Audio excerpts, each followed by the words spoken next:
Shalom, Bapak Ibu Saudara kekasih Tuhan dimanapun Anda berada. Salam sejahtera bagi kita semua.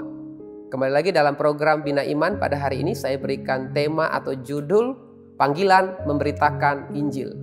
Setiap kita diwajibkan dan diamanatkan oleh Tuhan Yesus untuk memberitakan Injil atau kabar baik bagi dunia ini. Mau tidak mau, suka tidak suka, panggilan kita adalah memberitakan Injil. Sebagaimana Rasul Paulus yang punya kesukaan untuk memberitakan Injil, dia pun menasihatkan dan mengajarkan, bahkan memuridkan Timotius pada usia 18 tahun.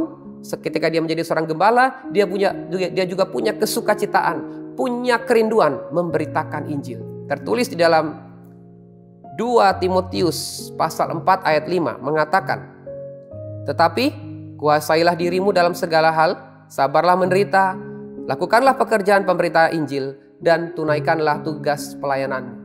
Inti dari 2 Timotius 4 ayat 5 adalah pemberitaan Injil.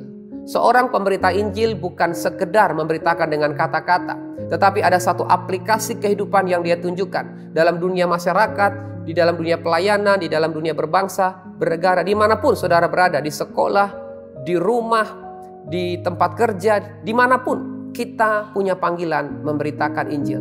Apa sih kata memberitakan Injil dalam bahasa asli? Dalam bahasa Ibrani adalah evangelion. Evangelion artinya mengesahkan Injil.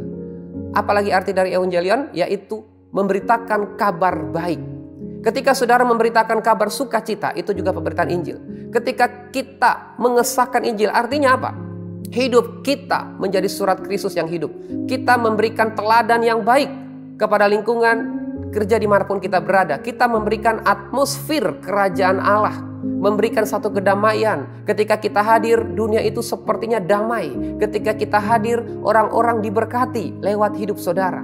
Itu inti dari pemberitaan Injil. Makanya yang pertama adalah menguasai diri. Seorang pemberita Injil perlu yang namanya penguasaan diri. Kenapa? Ketika ada serangan, ada pertentangan, kita tidak terjebak dengan yang namanya perdebatan atau apologet yang keliru. Tetapi kita bisa konsisten memberitakan Yesus Kristus adalah Tuhan. Injil adalah mengagungkan, menyampaikan bukan berkat materi, tetapi Yesus Kristus adalah Tuhan yang menderita, mati di kayu salib, dan bangkit untuk memberi pengampunan dosa. Dan dia akan datang pada kali yang kedua untuk menjemput kita saleh-salehnya. Lalu apa saudara? Sabar menderita. Seorang kalau tidak menderita tidak akan mendapatkan upah dari Tuhan. Sabar menderita di sini adalah ketika saudara ditentang, ketika memberitakan Injil, ada penolakan-penolakan dari orang-orang yang belum percaya. Saudara tidak marah, tidak emosi, bahkan tidak memaksakan Injil ini. Karena yang membuat orang percaya adalah Roh Kudus. Kita perlu sabar. Orang yang sabar akan diberikan sukacita oleh Tuhan.